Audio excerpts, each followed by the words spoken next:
This is Product by Design, a podcast by Prodity, where we explore technology, artificial intelligence, user experience, product management, and the philosophy of building products and companies.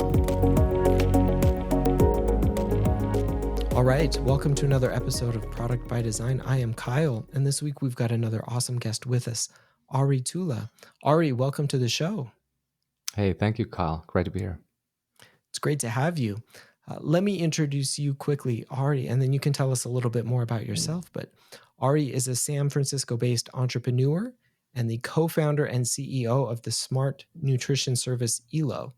So again, welcome to the show, Ari. And why don't you tell us a little bit more about yourself? So yeah, happy to kind of share a few things about myself. So I'm from Finland originally, the small country in Northern Europe, and spent my youth in kind of two things. I focused being a geek, building things from Legos to simple games to apps and whatnot, and the other half was consumed by playing sports. I was very into ice hockey, as every Finn should be.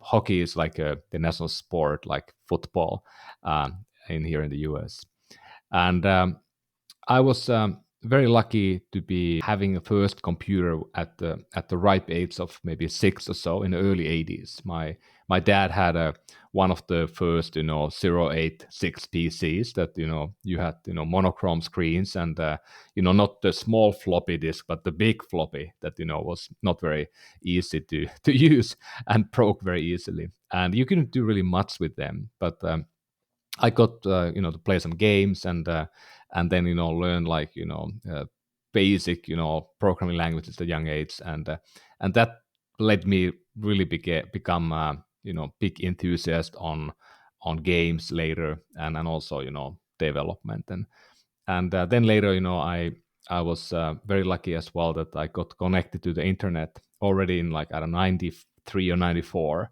very early. I was even in high school.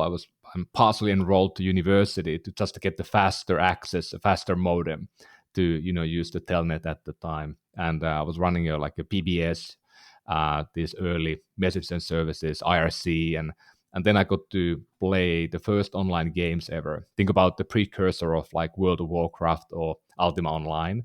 And I got really hooked and addicted to them and became one of the top players in the world. And like mid 90s, I was selling virtual armor and money in the games against real money, and I made some, I don't know, like 5,000-10,000 a year for selling these things, and was probably one of the first people in the world to do it. And it was really cool to kind of see at the young age that you play with these people who were often a bit older. So we, for example, had this team of together, and one of the guys, he's now the CTO at Goldman Sachs, and the other guy went to found one of the biggest gaming companies, and I also became an entrepreneur. So sometimes I tell my kids that gaming can be bad, but gaming can also lead to something good in the end.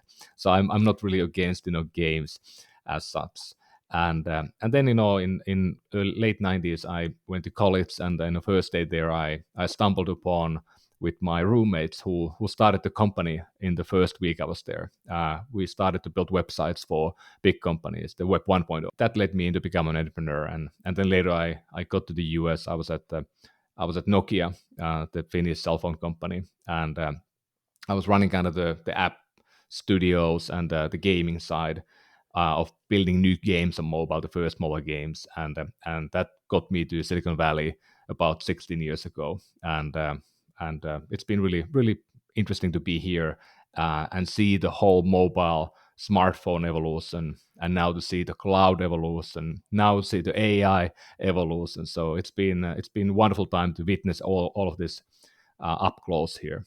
Yeah, that is, it's a fascinating background. And I love how it is spurred by so much of the early gaming and early technology that you mentioned. I remember having a Commodore 64 as one of our first computers as well, which, like you said, not the small floppy disks, but the actual big floppy disks that were in fact floppy that you would put in and actually play the games on. So fascinating stuff as far as like early computer gaming and what that has led so many of us to, some of those early computer games and early pieces of technology that I think are just so fascinating, and now are parts of almost history, but we're such a big part of the early technology revolution that spurred so much innovation early on. I'm excited to talk more not only about your journey, but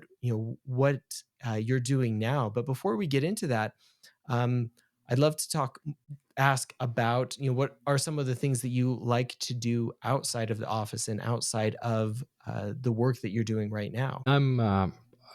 It's pretty consuming to be, founder, and having done it now for so long. And even if I've spent time in the big companies, I was always building a new thing. So I was kind of like a founder within, or like entrepreneur in a big company. So I've done this now for 25 years, and I'm not very good at having a compartment for the work and a compartment for the life. I mean, I don't really even believe the concept. I think if you work on stuff that you really care about and you love, then you can kind of blend them. But of course, having a family, having two kids, a 9 and 5 year old, so I spend a lot of time, as much as I can on their activities, and it's always really fun to go out and out to the wilderness and do different sports and just roam around the world with their eyes and see the world in a new way.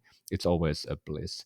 And I still try to be an athlete. I believe that if you want to perform at the highest level on, let's say, work or whatever you do, you have to be mentally sharp. You have to be physically agile. So I still do compete. I nowadays mainly spend my time on rock climbing. I've been climbing for 30 years, some of the big walls in Yosemite and some big mountains as well.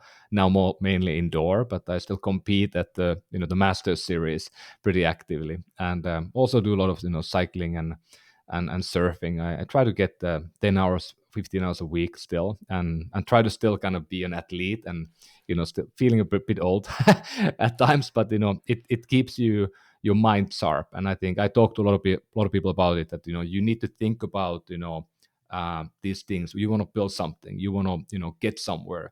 You can't make it the only focus in your life. You have to have balance. And always these things, they take a long time. Like my last company, Better Doctor, it took 10 years from the beginning to exit and become a pretty big company. But it usually takes a long time, and if you started by sprinting in the beginning, you are not going to last long. You have to think about it more as a marathon or long hike, like Appalachian Trail. That's very similar than building a company from ground up or any project. So, but yeah, I mean, I think a lot about also sleep, recovery, and then nutrition and food, and those are important part of my life, of course, because I also work on them. But many people I see around who are neglecting them, and I'm a advisor, board member in multiple companies, and I always try to look at the people in the eye and say, I mean, you're very smart, and I think you're building a great thing, but do you have what it takes to spend the next 10 years on this? Yeah, I think you bring up such a great point about finding that balance and not neglecting some of the important things. And I think that's a great kind of segue into what you're working on right now. So you've kind of told us a little bit about your journey, a lot of the things that you have done as far as founding companies and some of the early stages of your career. Tell us about your current role. You mentioned being focused in the nutrition space, and it being such an important part of what you're doing now. Tell us about your current company, the current role, and kind of why you're focused in that area. Maybe I start from the why, because often in life, the what is easy. You can read the bio, you can go to LinkedIn, and you can go to the company website, and you can understand what people do. But the why is often neglected and not so evident. And I think I try to be a person who is driven by passions that I have or urges I have. And we always need to find our own motivation. And for me, it's always been what happens in my life that I can draw power from or I can draw learning from. And in my case, it's been for the last almost 15 years now. It's been about this idea that how do I take the learning I have had in the tech, gaming, uh, the cloud, web, mobile, and how I bring that into healthcare. And the reason why I work in healthcare, why we also invest in healthcare, is that about 20 plus years ago, my wife had a health issue. She had a thyroid tumor on her neck, and out of the blue, healthy some 20-year-old has an issue that needs immediate medical attention, and it was treated well. I mean, there was no issue after it was taken away, but it led us into these hormonal imbalances, these complicated things, unknowns that we don't know what to do about, and it basically the word was that we can never have a family. And that's a big thing to hear when you are you found a spouse, you found love of your life, and of course you want to have a family at some point. So that embarked us on almost a 10-year journey to find out what we could do about it. We went eastern medicine, western medicine, all type of mindfulness, activity, exercise stuff, and in the end we found out that there was a doctor who recommended to use this sort of a low inflammatory diet. Think about no sugar, no grains, no meat, very kind of narrow diet. And that type of diet is now being used even for ALS and Lyme disease and many serious autoimmune diseases. And it did work. So her body was able to heal itself after we went into this diet. And I became a massive believer in idea that food can be medicine. And then we found out that we had to go IVF and do all these things to get pregnant, and we were very unlucky that our first son didn't make it. There was a completely related issue that uh, resulted that we lost our son. And that was a tough thing because you spend all this time and you find a solution, and then the thing that you want is taken away from you. And that was the time when I decided to leave the tech and become a healthcare entrepreneur. My wife also changed her career path and became in the end a KonMari consultant, work with Marie Kondo on helping people to get rid of stuff that they have in their life. And it was a really great decision in a way that now later we now went through it multiple times, and we have now two healthy kids, as I said, and it's all good now. But and you can look back at it and think about the learning you had. So the first company I founded after that was Better Doctor. We helped people find doctors, and today the company is part of a bigger company, and we help about 200 million people a year to find a doctor. So how cool is that? That you had a problem, maybe you didn't have the best doctor yourself, and our problem, built this company that is now helping almost every American. So that feels really cool. And now the second chapter in a way is that the food as medicine. Like how do we build nutrition that could actually help people to stay healthy and even heal them, like in the case of my wife. And that's kind of the tenant for my new company, Elo Health. We are trying to make turn food into medicine. Today, food, of course, is the cause of disease in many cases. We have, most people are overweight, most people have a chronic condition or even two, and many of those are diet born, diet related. They're lifestyle disease, and we all know that we shouldn't eat the processed food every day. We shouldn't eat the sugary drinks every day, but it's very tough to avoid it because we are addicted to it. So the idea in Elo is simply that we are trying to take the data from my body with using wearable devices or using blood biomarker tests or other testing and health assessments, questionnaires and stuff, and collect that data and then use AI to turn it into the right nutrients that can actually help you stay healthy. And in the beginning, we started it in a box of supplements because it's just easier way to test in a world of pills and powders and gummy vitamins. And then we can do a test, like we can test your vitamin D, or we can test your A1C or your LDL cholesterol, and then we can give you certain nutrients, and we can test you again, and we can show you the outcomes. So that was the box we built in the very beginning. And of course, later on we want to go also, meal delivery and recommendation restaurant food, but those are coming later because you have to first build learning and science and all this stuff. And this is a very difficult thing. If the last company took about 10 years, this will likely take more. But I think for me today, as a person, this is the most impactful thing I can work on. I think I can use a lot of the learning I have from the gaming, for example. How do we gamify the data we get daily from your bodies? How do we make it more exciting? And how do we show people outcomes? Because once you are seeing a trend going to the right, to the top right, to the right direction, you will make the changes. And now we have finally um, three things are coming available or real that make something like Elo possible. So we have the blood testing, the wearable device are becoming ubiquitous. So we are testing more often. We have everybody almost as a wearable device, Fitbit or Apple Watch or Oura Ring or whatever you have, scale at home. And the second thing is that we started the company just before COVID. That was a fun story itself. How difficult it was to run a company in a world where nobody saw each other for 2 years in the company, and you hired quite a few people. But we saw that the COVID made food delivery and nutrition delivery normal. Like before COVID, 20% of people had ordered DoorDash and Uber Eats. Now it's more like 80%.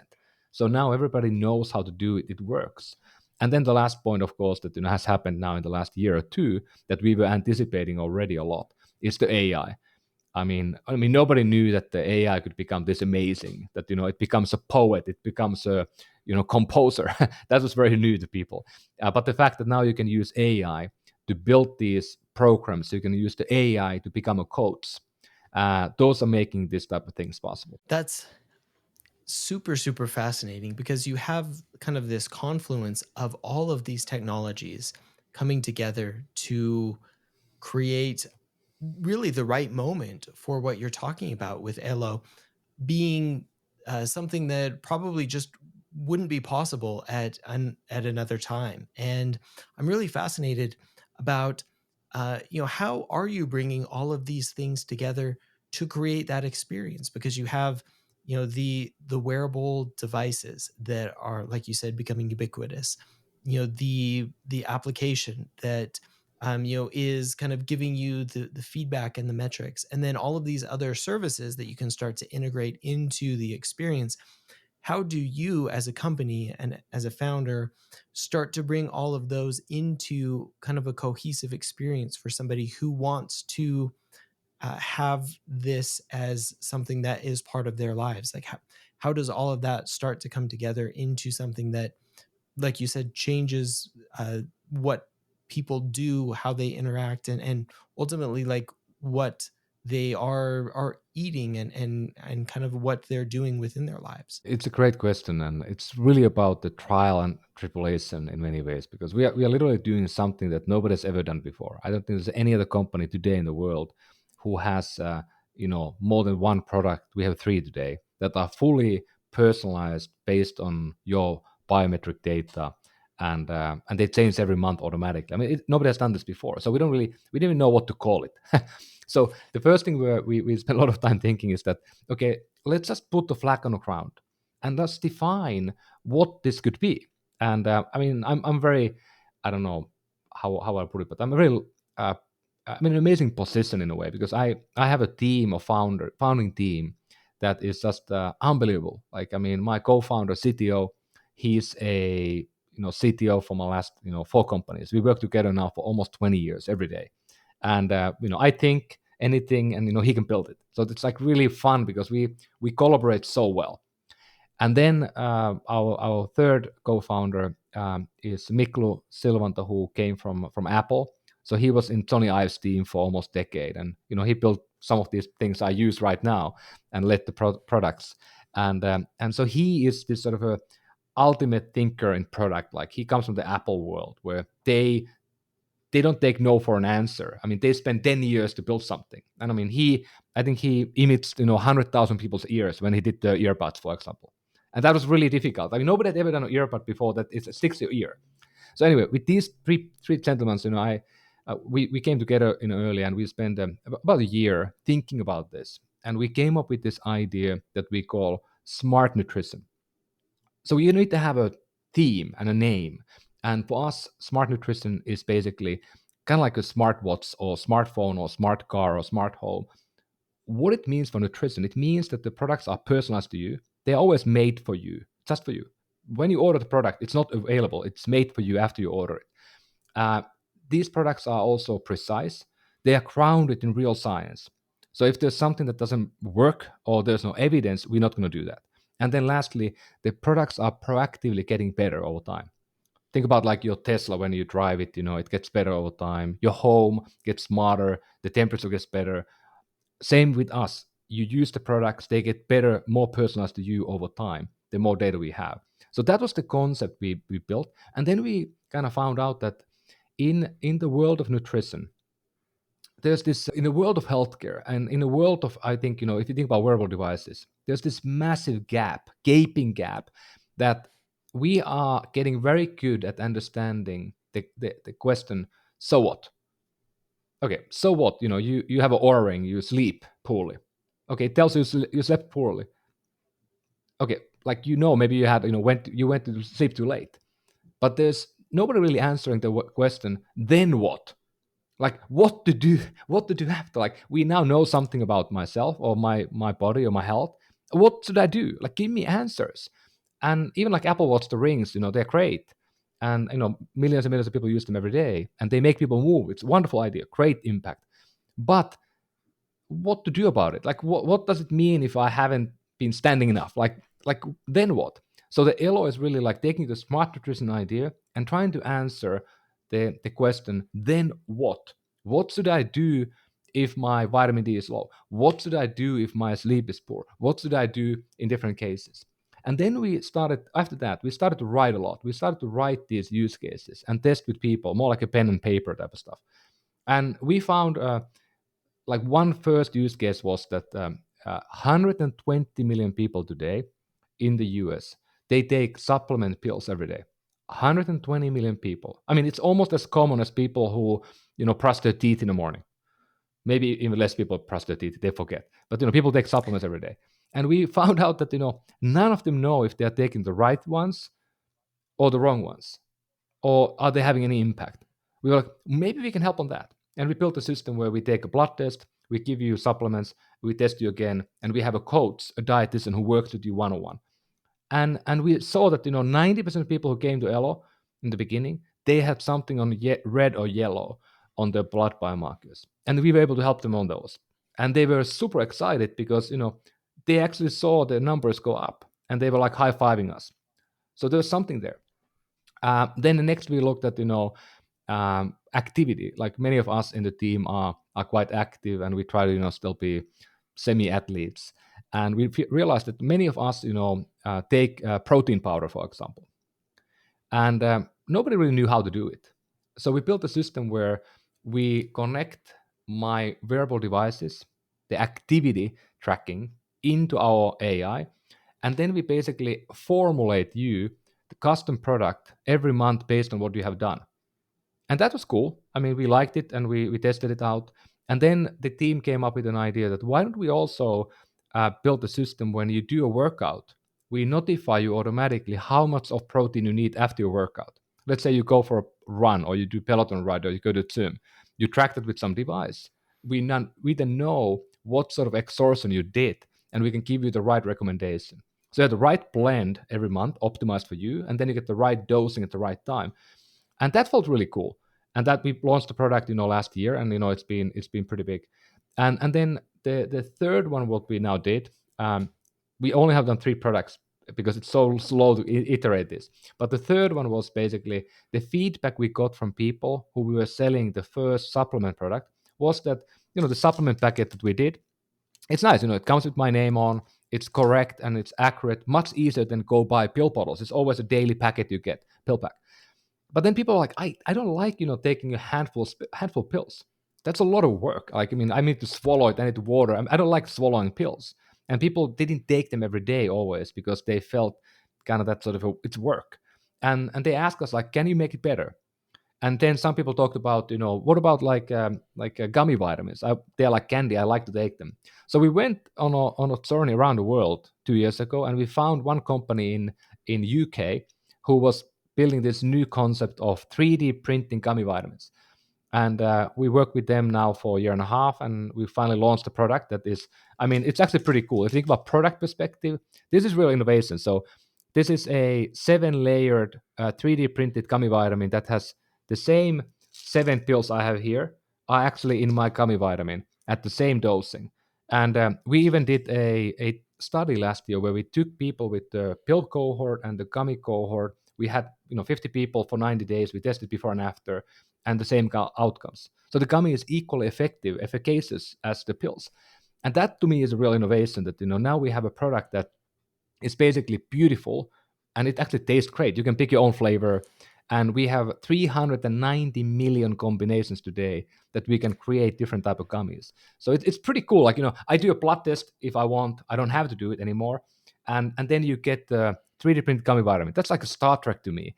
And then of course we also have the layer of the app where you now have access to talk to a dietitian. You get notified every day when to take the product. You can track the progress. You see your data. Um, and soon I think we have an AI also chatbot coming there. I think it's pretty cool. Like those are kind of the ideas. Like if I feel that these are really exciting, then I think there are other people out there also who like the concept. But these have never been done before. Like these are all new concepts that we did first time, and you just throw them out there in the world, and then you get feedback. You've touched on some amazing points, and I'm just super excited about a number of them because as a product person, this idea of the continual feedback that you're getting from users and then improving the product in order to make it more useful for the people who are using it and then for people who are potentially using it. I think that's incredible. And then kind of this area of these feedback loops where I mean you touched on a point that hits for me because I get some of this feedback very very infrequently. Like I just got some blood work done and it's almost annually where I get some of this feedback, and that's just it's not very regular. And so like what kind of changes can I be making?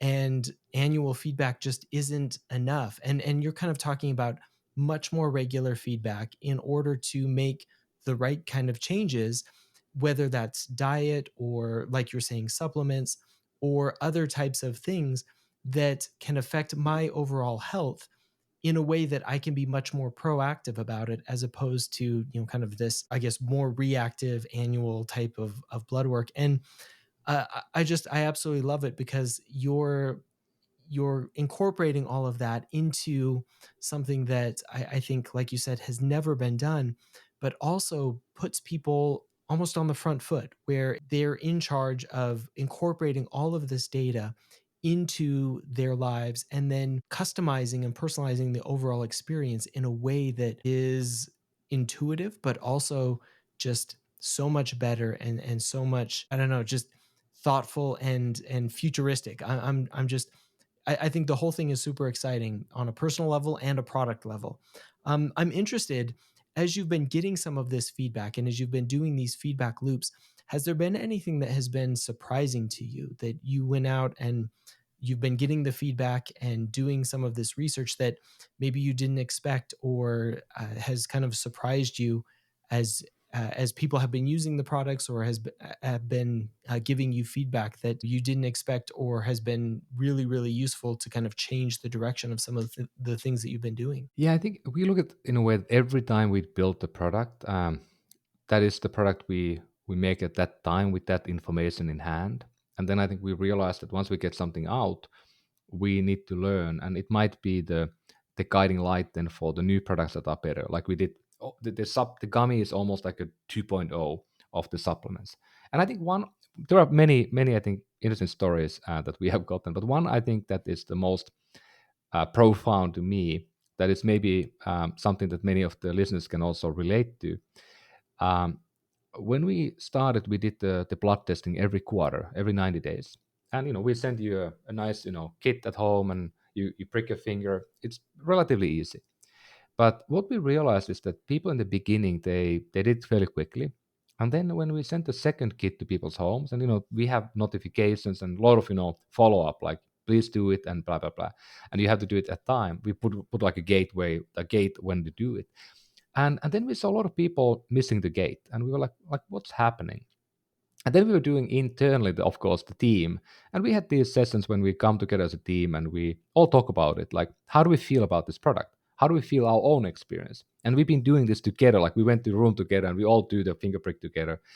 And we realized that there are a lot of men in the room, not so many women, but the men, and these are pretty type A. They're these people who they maybe went to Ivy League school, and they've been accomplished in life, and they didn't want to do the test because they felt that they are flunking the test if they haven't lived their pure self. So it's like you almost have to wait and do like a fast, or be like in a great diet for a week or two. So they were like thinking it more as a test. And I don't want to do the test if I'm not being perfect. Or I feel like a bit sick. I was on a holiday. I don't want to do it now. So people were punting it later because they wanted to get the best results. And I was like, that's a silly because that's the opposite what you should do. And now later we saw that there are hundreds of people who did the same thing, and they're usually men in the 30s or 40s, and these are usually pretty like type A people. So that was an interesting thing that they know that it's good to track the data every quarter, but then they don't want to do the test because they don't want to get the bad results. It's like a game in a way. So that was surprising, and I think I talked later with some companies who are doing many, many, many more tests. Talk about millions of tests a year, and they are seeing the same thing happening. That there's certain groups of people who just they don't if they don't get the A, they don't want to do the test. And that was really interesting finding, and it made our life a bit more difficult. And then based on this feedback, and overall the fact that you started by testing people 1 quarter, 2, 3, 4, you can get to the 2 or 3, and then people are waning off because the amount of information they get if you do the same panel every time, it's limited because certain values are going to plateau, they got better, but you are now on green, you don't have to worry about it anymore. So we realized that the testing is a really, really interesting, and I mean, it's super valuable. Everybody should get tested, by the way, on a whole blood panel every year. It's super valuable. I mean, you can catch issues early. It's a critical thing to do. We don't do it enough, but testing every quarter is maybe too often. So the right cadence may be every 6 months or every year, and do a panel that is the right panel. So we are now building our testing again, where we're going to have a smart panel. So we test the things that you need to be tested because who you are, based on your previous test, based on your diet, based on your age, gender, all these things, and goals. And that's going to be the right way to do it. Nobody has done it before, but I think we hope to get that out sometime this year. And that's pretty cool. It's the right way to do it, I think. And the price also then depends on what's being tested. So it's not always the same price. But the point is that we, in the gummy experience, like I said already, you don't have to do testing anymore. We had many people, thousands of people who did the test, and then they did the questionnaire assessment. And we were using now AI to learn from the testing and assessment correlation. And now we can predict people based on the assessment, and we get almost the same results. So now it's much easier that you don't need to do the test. You can look at the product like almost instantly. And that's been a big unlock for our funnel because, of course, you have to make it easy. If something feels like work, it's not ideal. And we had a really difficult funnel. Think about how many products you buy where you need to bleed blood before you can get the product. Not many. That's not easy. Like when you buy a new microwave, you don't need to bleed blood before you get it from Best Buy. Maybe sometimes you carry it, you can bleed blood, but not normally. So that's kind of one learning that you shouldn't do. And then I think one example that I might bring here, because it's not exactly what we do, but I was very lucky years ago to be able to invest in this company early, the Aura, the ring company. So it's a sleep tracking ring. It's beautiful. I mean, it's titanium, nice looking, very easy to use, a week battery life. And I've been talking with them a lot, in the last few years, and to learn like why did they make it. Now they're selling million rings a year. They are valued billions of dollars. Great company, and they won the ring form factor. And there were many other companies who were trying to do it. And the reasons why they won is that they made a product that is ambient. It has no light, it has no vibration, it has no sensors beyond what it does to you, and you don't need to look at the data if you don't want to. But if you do, it's always available. So that ambient nature made it uniquely good product. And the focus they had was only on sleep, not on activity tracking or what else you could do, but they focused on one thing and they became the best in the world at that. And then last point that they had that I don't think people really understand is that if you do a wearable device, Apple Watch, I have the Ultra, it can barely do 2 days. I have the Whoop, it's 5 days. This ring is 7 day battery life. That changes everything. You can put it in a charger like I have it now once a week for 20 minutes, and that's it. And that was the reason it's so easy to use. You don't need to worry about it all the time, because always you worry about battery running out. It's just nerve-wracking. It's work. But those were some things that they did right to win a market. And we try to always think at Elo, like, what do we need to do right to win a market? How can we become more ambient? How can we become easier so it doesn't feel like work? And it doesn't matter even if you build a product that's maybe 3 times better or 4 times better than the status quo.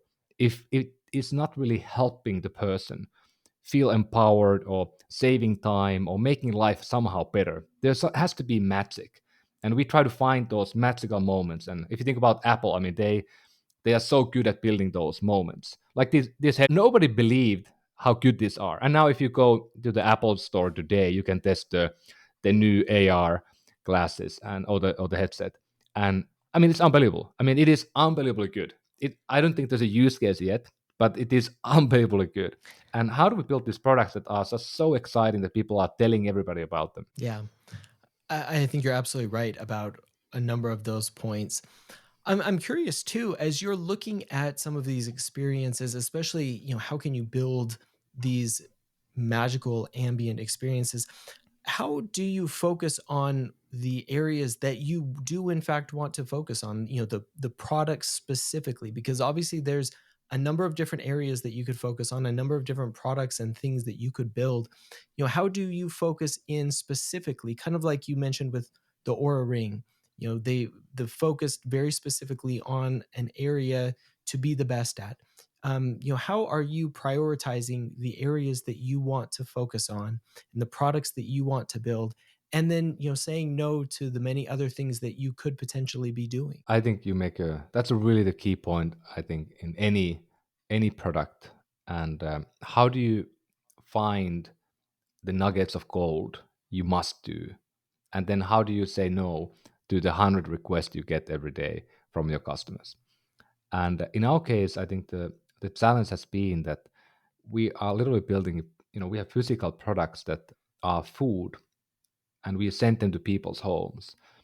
Then we have an app that is basically an app store on iPhone today. And how do you make that app to be valuable companion for the products? And then we also have, we have AI models and data. We have a backend system that our clinicians are using. Think about like a electronic health record system in a way that we built. So we have multiple products, and then we are looking at this in a way that what is the most important thing. And in the end today, we if you use you take the Elo, let's say the Elo protein powder, for example. It's you take it daily usually, or you take it after your workout. The gummies, you take them daily. If they don't taste good, you're done. But the first thing is that it has to be a great product on that moment when you are using it. Then I think what the app and the notification layer, all these things can do, the coaching layer, they can help you to build a habit. Because most people, if they buy products from us, they want to build a habit. They want to take these products. They believe in the fact that this can help them to be healthier, or maybe live longer, whatever the point is. And the app has to be a companion that is not the nagging. It has to be positive enforcer in a way to do the right things the right time. But you don't have to use it. Like we have maybe third people who don't really open the app at all. Then we have a third who use the app daily. And we have to build the experience in a way that both are working, because people are different. And some people want to be more, they need more help, hand holding in the beginning. And maybe they build a habit after a year. I don't think you really need to use the app, but the app always is there, and the app has the data flow happening daily. So behind the scenes, you don't need to do anything. The app has all your data, and it makes the product better automatically, even if you don't open the app ever. So those are the unique powers that we can create. That, I mean, it's impossible. Think about this. Normally, when you buy, let's say, supplements or gummies or powders, whatever, you buy it from Amazon. Keep in mind, when you go to Amazon, it's amazing, by the way. Of course, we love Prime, quick delivery, easy, good prices. But if you are the person selling that product, for example, let's take a protein product, that company even doesn't even know who you are. They don't even know your name. They don't even know who bought the product. How could they make it better for you? So you need to have this sort of data feedback loop. And of course, I need to be trustworthy for you. If you are opening all the data gateway, the most important data is your health data to my company and me, I need to be trustworthy. I need to use it in a proper way. We never sell the data to anyone. It's all private for you. If you want to delete the data, we're going to delete it every place, including our partners. So those are things you have to do right if you ask people to trust us like we do. But sometimes it becomes magic. Like you get these calls from people that, hey, I went to my doctor's office and they did my blood work and my blood work was way better. And I don't claim that we can give you supplements or gummies or powders that can maybe help you to improve your A1C or your cholesterol numbers. I mean, the supplements may help a bit, but it was because our coaching and our content told people and helped people to change their diet, maybe start walking after their dinner, many things they have done, and those helped. And one of the key, you ask about the key learnings, I think, and one surprising factor that we have that is very fundamental, the fact that you take these pills or you take these gummies every morning, for example, it reminds you of trying to be healthier. It reminds you of these other things you learned. Like you could do this, maybe you eat a better lunch. And by doing that one thing in the morning, it's almost like you tie a knot in your finger to remember something in the morning. So makes you a better person. Maybe it does something for you, and that's positive. We can help you vitamin mineral levels. That's easy. But maybe it does something for you. But the placebo impact of you thinking the day in the right way will make you healthier in the long term. And those to me are the very powerful factors. And that gives me a lot of hope when we later at Elo maybe go into meals and food delivery and stuff like that. And then we can really have an impact because if we can give you the right food, we can heal everybody. I mean, it's not that difficult. We have the science.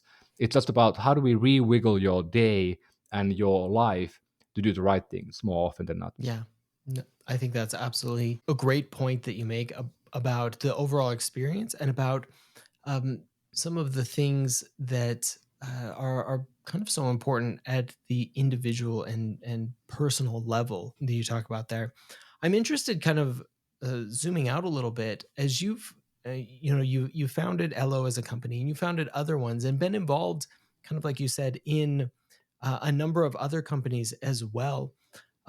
What have you found through the journey of being involved early with so many different companies that kind of leads to the most successful outcomes, whether it's been with your companies or whether it's been with other companies that you've worked with? Maybe some of the factors you've seen individually or with other founders as well. One thing that always works, and it's maybe a surprise after the fact, but at the time when you hear about it, you see it, it doesn't feel like a big thing. But then in the end, you look at it and you realize that many times this thing made a company, and that is the decision point when you start.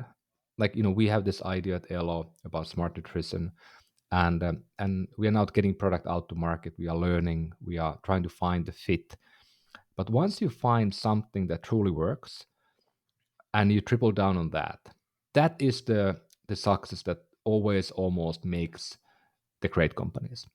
There's one thing, simple thing maybe, that just works. And then you double down on that, and that becomes the one thing. And that becomes the one thing that you're gonna go all the way. And it's hard to know in the beginning what is that thing. You have to find it.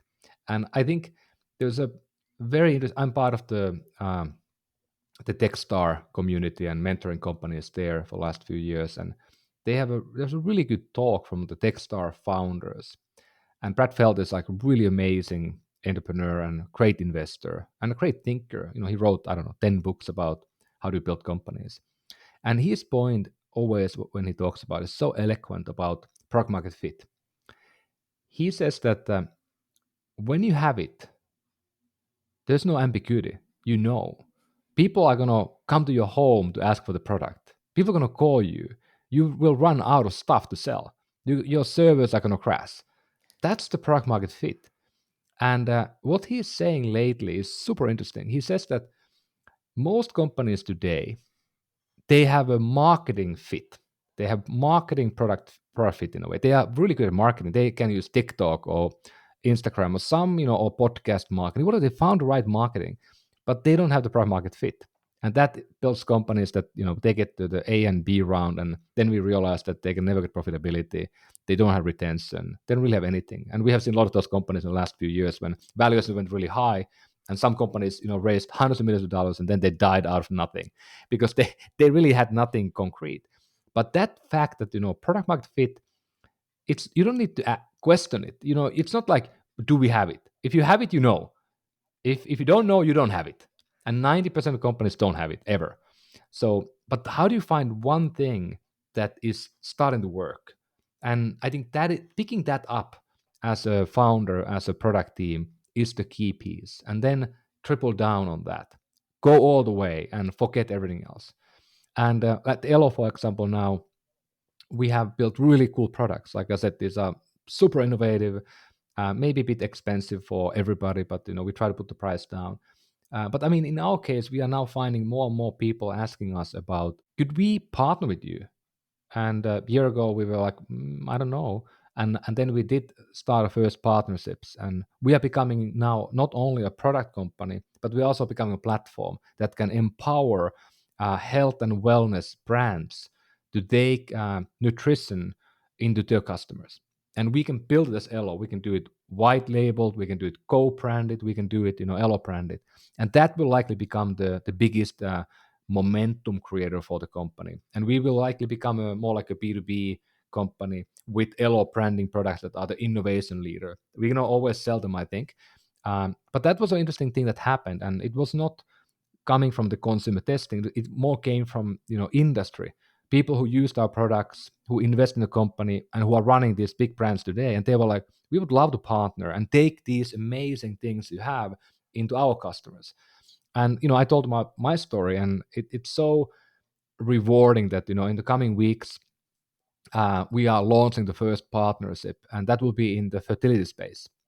So IVF gave us two wonderful children, and now we're going to be able to work with some of the biggest players in that space to bring good nutrition for women and men who are trying to conceive.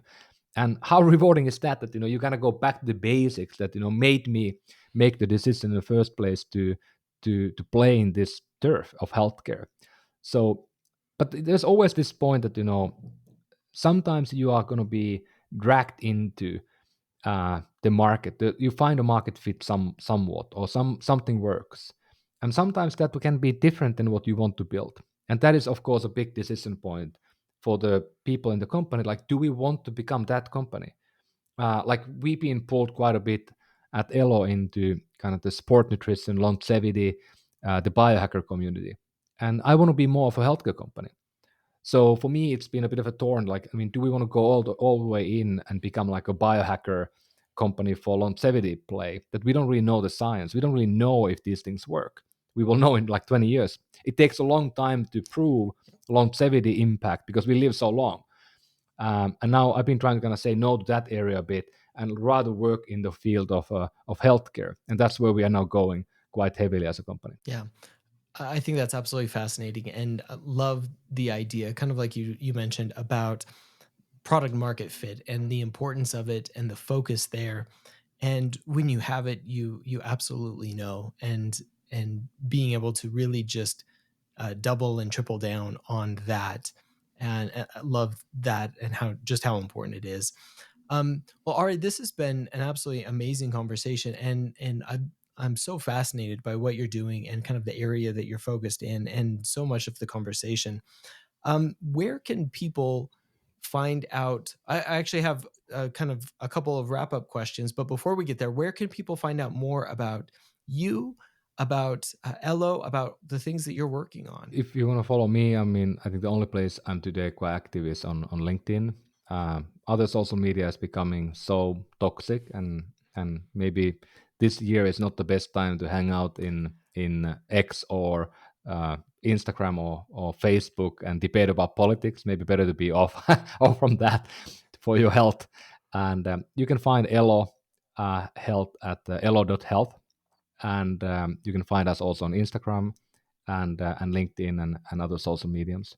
And if you want to, try the products, shoot me a note. I mean, I'm living for the feedback. I would love to hear your thoughts, and I highly recommend people trying the gummies. I mean, it is truly pretty big innovation that you can get custom made 3D printed gummy vitamins based on your health data, and then it gets better over time. It is pretty cool. Yeah, I'm absolutely fascinated by it. And we'll put the links in the show notes as well, because I think this is an innovation that for me is, like you said, it's new and exciting. And I hope will be the direction that we start to go more and more frequently, because I think this personalization in medicine is going to be something that is revolutionary for the health of people in general. And I'm super excited about it and what you're doing. So I'm excited to see where this goes more.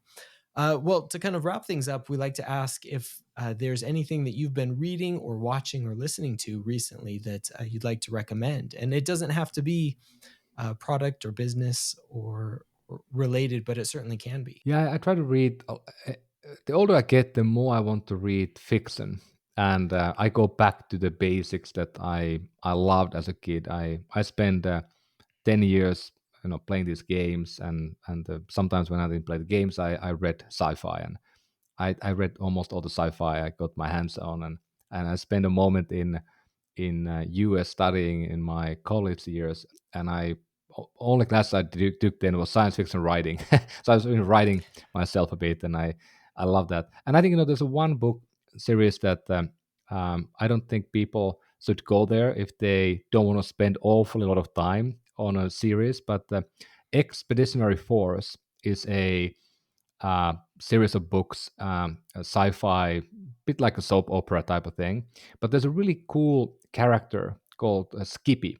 Skippy is this ancient AI that the team works with. It's 15 books, and we are now entering the AI era.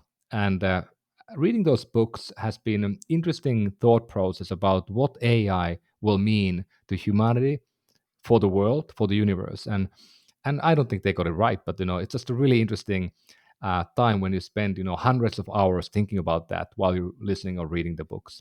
And then I think the other podcast that I'm always been a huge fan from the very beginning. I don't know how maybe my one of my product leaders actually talked to me about it maybe a decade ago, but it's called Hardcore History. And Dan Carlin is this person who has been telling stories about history now for, I think there are maybe 100 episodes. These are 5 hours almost each, so it's like hundreds of hours of history talk. But he's the best podcaster in the world. I mean, and his podcast is unbelievable. I listen to every one of them. I've been telling hundreds of people about them, and everybody gets hooked when they do one. And The Wrath of Khan is maybe the best podcast that has ever been made. Should be a book. Absolutely agree. Hardcore History is possibly one of the best podcasts ever made. So he is superb. I actually have one of his books. The End Is Always Near back here somewhere. Yep, it's a great absolutely book. superb. Yeah, superb what he does. Well, Ari, this has again been a superb conversation. Like we said, appreciate all of your insight, the conversation that we had, and the work that you're doing. I'm again so excited to see more of what is coming out of Elo. So again, we'll put all of those links in the show notes to everything that we talked about, and appreciate again all of your insight. Thank you so much. All right, thank you everyone for listening. Thanks again for listening. If you like the show, be sure to follow or subscribe on your favorite podcast app. You can follow the show on TikTok at Prodity.co and on Twitter at ProdityCo. You can also follow me on both of those platforms at Kyle Larry Evans. If you want more product conversation, check out my newsletter Prodity at Prodity.co. You can also follow me on Medium at Kyle Larry Evans, or check out my Medium publication Prodity. Of course, you can check out all these links in the show notes.